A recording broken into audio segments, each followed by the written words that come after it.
Hello everyone. Easy physics by N K channel पर आप सभी बच्चों का एक बार पुनः स्वागत है। 12th क्लास की फिजिक्स का चैप्टर नंबर 14 अपना चल रहा है और जिसमें अपन ने रदरफोर्ड का परमाणु मॉडल का अध्ययन किया था। रदरफोर्ड के अनुसार परमाणु का जो सारा धनावेश है वो उसके नाभिक में केंद्रित होता है। उसका लगभग संपूर्ण द्रव्यमान, केवल इलेक्ट्रॉनों के द्रव्यमान को छोड़ करके बाकी का लगभग संपूर्ण द्रव्यमान है वो भी उसके नाभिक में केंद्रित होता है। जितना धनावेश नाभिक में होता है उतना ही ऋणावेश इलेक्ट्रॉन के रूप में नाभिक के चारों ओर वृत्ताकार कक्षाओं में विभिन्न त्रिज्याओं की अनेक त्रिज्याओं की वृत्ताकार कक्षाओं में इलेक्ट्रॉन है वो घूमते रहते हैं। लेकिन उसके उपरांत भी जो वर्तमान समय में जो परमाणु का मॉडल चल रहा है वो नील्स बोहर के मॉडल के अनुसार है।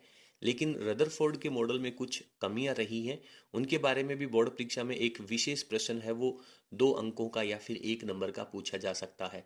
तो आज के इस वीडियो में अपन परमाणु के रदरफोर्ड मॉडल की कुछ कमियों के बारे में चर्चा करने वाले हैं। सबसे पहली अपन बात करें तो रदरफोर्ड ने कहा कि जो नाभिक होता है उसमें उसका परमाणु का सारा धनावेश केंद्रित होता है और नाभिक के चारों ओर अनेक वृत्ताकार कक्षाओं के अंदर इलेक्ट्रॉन है वो गति करते हैं। लेकिन घूमता हुआ जो इलेक्ट्रॉन है, वृत्ताकार कक्षा में घूमता हुआ इलेक्ट्रॉन है, वो विद्युत गतिकी के अनुसार विद्युत चुंबकीय तरंगें उत्सर्जित करेगा।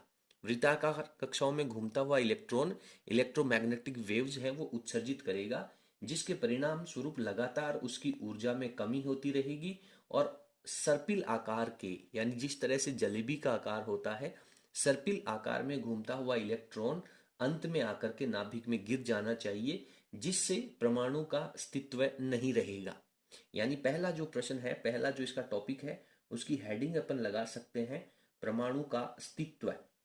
ठीक है, तो रदरफोर्ड मॉडल की जो सबसे पहली और मुख्य कमी है वो परमाणु के अस्तित्व को लेकर के है, स्थायित्व, स्टेबिलिटी, कि परमाणु है वो स्थित नहीं होगा। तो यहाँ पे अपन कुछ इस तरीके से ले सकते हैं कि ये जो इलेक्ट्रॉन है, मान लीजिए यहाँ पे कोई इलेक्ट्रॉन है, वो इस तरह से वृत्ताकार कक्षाओं में जब घूमता हुआ आएगा तो धीरे धीरे उसकी जो त्रिज्या है वो कम होती जाएगी और कम होती त्रिज्या है वो अंततः परमाणु के नाभिक में इलेक्ट्रॉन गिर जाना चाहिए। इस तरीके से यहाँ पे इलेक्ट्रॉन है वो धीरे धीरे ऊर्जा का उत्सर्जन करेगा और ऊर्जा का उत्सर्जन है वो विद्युत चुंबकीय तरंगों के रूप में करना चाहिए। तो इस प्रकार से अपन कह सकते हैं कि परमाणु के रदरफोर्ड के परमाणु मॉडल में एक विशेष कमी रही है। चलिए इसकी व्याख्या लिख लेते हैं। तो यहाँ पर अपन ने लिखा है कि नाभिक के चारों ओर अनेक कक्षाओं में घूमता हुआ इलेक्ट्रॉन लगातार विद्युत चुंबकीय तरंगों के रूप में ऊर्जा का उत्सर्जन करता है।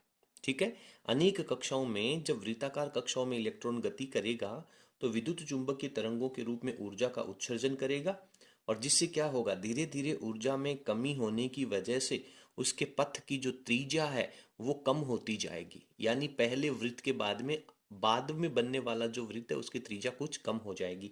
यानी अपन कह सकते हैं जिससे सर्पिलाकार पथ पर गति करता हुआ इलेक्ट्रॉन अंत में नाभिक में गिर जाएगा और यदि इलेक्ट्रॉन नाभिक में गिर जाएगा तो परमाणु का अस्तित्व नहीं रहेगा, लेकिन वास्तव में परमाणु है वो स्थायी होता है। तो इस प्रकार से अपन कह सकते हैं कि परमाणु के रदरफोर्ड मॉडल में सबसे मुख्य कमी ये रही है। ठीक है, चलिए आप स्क्रीन को पॉज करके इसको लिख लीजिए। अपन पॉइंट नंबर 2 में चलते हैं।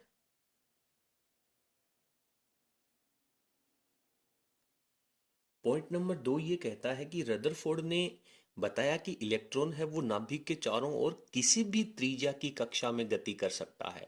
उसकी कोई नियमितता या कोई रूल नहीं है, नियम नहीं है कि कितनी त्रिज्या के वृत्ताकार कक्षा में गति करेगा।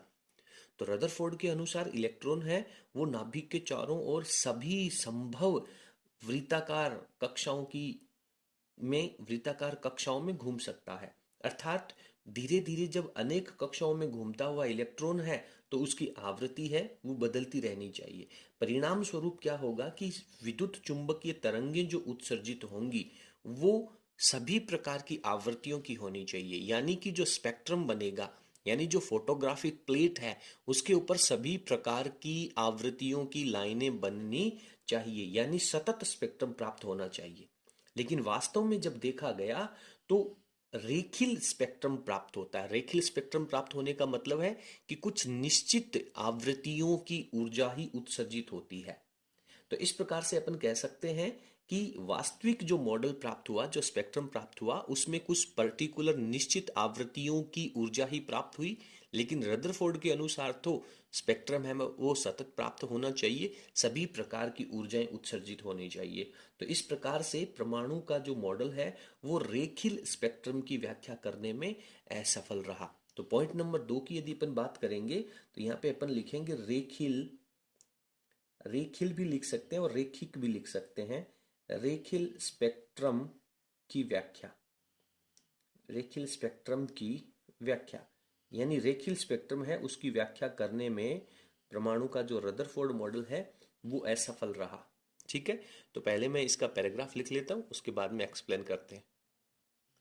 नंबर 2 की यदि अपन बात करें तो रदरफोर्ड मॉडल है उसके अनुसार परमाणु में इलेक्ट्रॉन जो है वो सभी संभव त्रिज्याओं की वृत्ताकार कक्षाओं में घूमता है, यानी कोई निश्चित त्रिज्या नहीं है, सभी प्रकार की संभव त्रिज्याओं के वृत्ताकार कक्षाओं में घूमता है।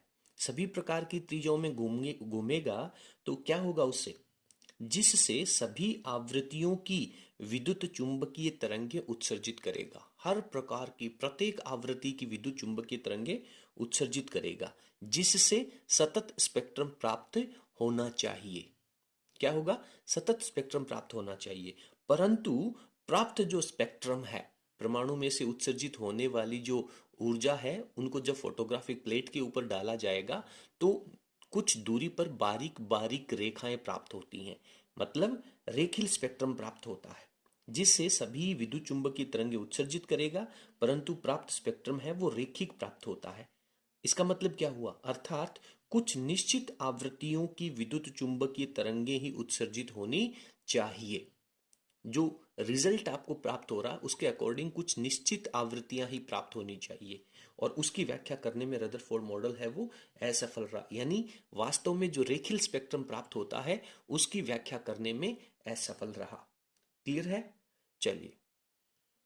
और इस प्रकार से रदरफोर्ड मॉडल की जितनी भी कमियां रही हैं, मुख्य 2 कमियां अपने यहाँ पे लिखी हैं, और इन दोनों कमियों को दूर करते हुए नील्स बोहर ने एक सिद्धांत दिया, एक परमाणु मॉडल दिया था जो आगे चल करके बहुत फेमस हुआ, और वर्तमान समय में नील्स बोहर का रदर जो मॉडल है, परमाणु मॉडल है, वो ही प्रचलित हो रहा है।